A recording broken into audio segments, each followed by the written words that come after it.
what? I saved running for last because I think running for you is what podcasting is for me. Yeah. Right? Podcasting to me is therapy, it's self-expression, it's fun, it's part of my business, it's entertaining, it's what I love to do. That's what I think running is for you. Like, running for you is just your escape. It's the one Allan thing Allan gets to do by himself and no one else can bother him. How close am I? Yeah, you're pretty close. You're pretty close. There is a huge benefit to it of unplugging and being alone and, and running, miles and miles and miles on your own. So I do enjoy that benefit to it. That's certainly one benefit. Explain the runner's high. Oh gosh, the runner's high it's hard to explain. I don't get it very often, but when I do, it is just a great feeling of, body and mind just moving in such a way that feels really good. It just feels natural and comfortable. And it's just this feeling of and euphoria of everything is working. And I love that feeling. And I get it. Mostly I get it in races. And I think that's probably because there's a lot of adrenaline while you're running a race, but I can get it while I'm training. And it's, for me, it's not something you turn on or off, but runner's high, it has to do a lot with, flow and the concept of flow. And you can get into that concept of flow at work and doing a project you're working on that you're really excited and passionate about, and you're in it. And all of a sudden, an hour goes by and you've completed it and it's just, if you feel great about it. So that to me is, that's a good feeling with runner's high. Distance or sprints? Which do you prefer? Oh, distance. I mean, come on. I'm in my 50s. I can't do sprints. I know. But I'm assuming you ran track in high school, like all through college, all that? I ran cross country in high school. Cross country. Okay, so I didn't run track, so it's funny because I still talk to my high school cross country coach. I see him every now and then when I go back to Michigan. Yeah. That's awesome. And that's awesome. He was a great mentor to me personally and taught me a lot about running. But, I was doing, high school cross country is 5Ks, right? So 3 miles. And, I think the most I ever ran in high school was like, I probably did 10 miles in a day for a training run. So, now I do that. I do ultra marathon. So, right. So I have a 50-mile race coming up at the end of June. I think this is coming out after. So, I have a 100-mile race at the end of August in Oregon. I try to do, like 3 ultra marathons a year. So 1 or 2 50-mile races, 1 100-mile race. You ever do the like Boston or New York marathon? I've only run one road marathon in my life, and it was Detroit. Okay.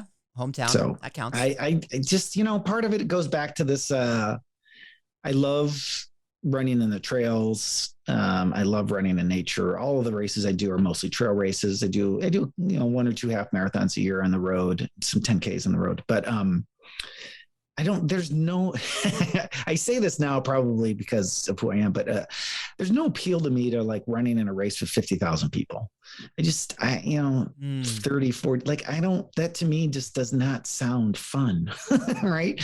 Like I like to go run and, I compete in races, but I like to run to be with me and to be out there exploring not just the area, but myself. Yeah. And I find that very claustrophobic to do that in a crowded race like that. Yeah, I get that. No, it's like I said, it's very personal. It's almost religious in a sense. Yeah, it is. Yeah, I would agree. So I got a friend, with my brother's friend, but I've known him forever. Yeah.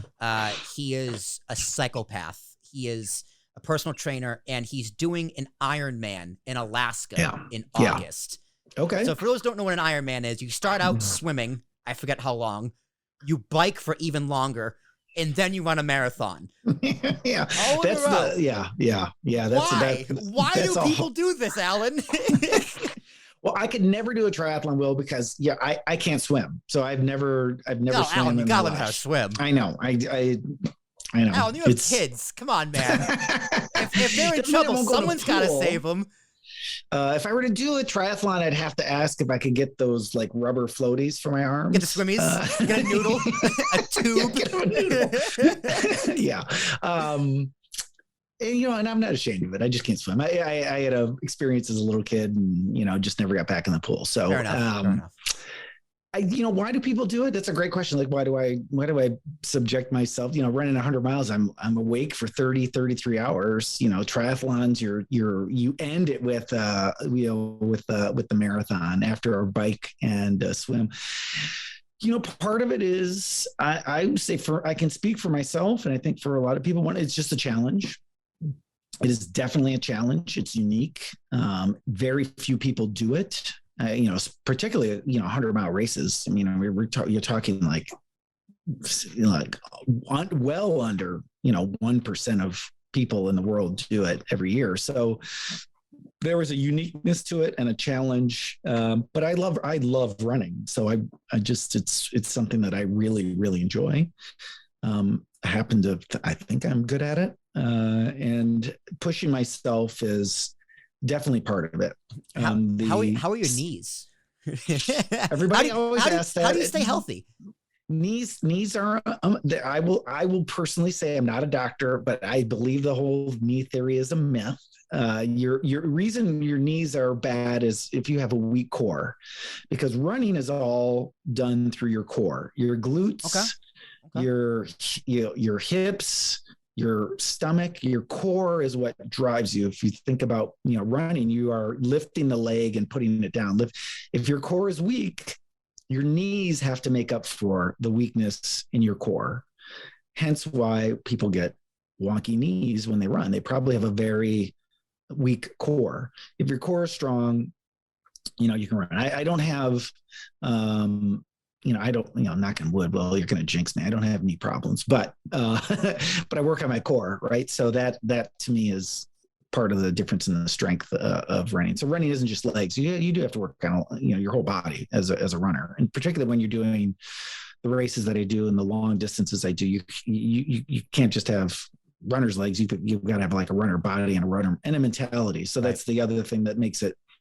The challenge is it's just not a physical challenge, like pushing yourself, to do 50 miles and 100K and then 100 miles. Like that is a mental struggle. Yeah. It's like baseball. It's a lot of mental.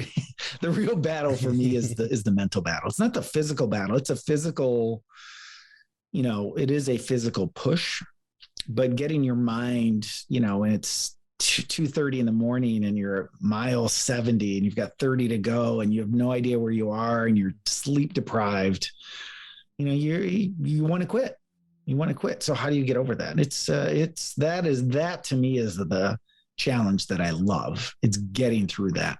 And I know I can do it now. I mean, I've done it for 7 years. So the first time I did it, I didn't think I could do it.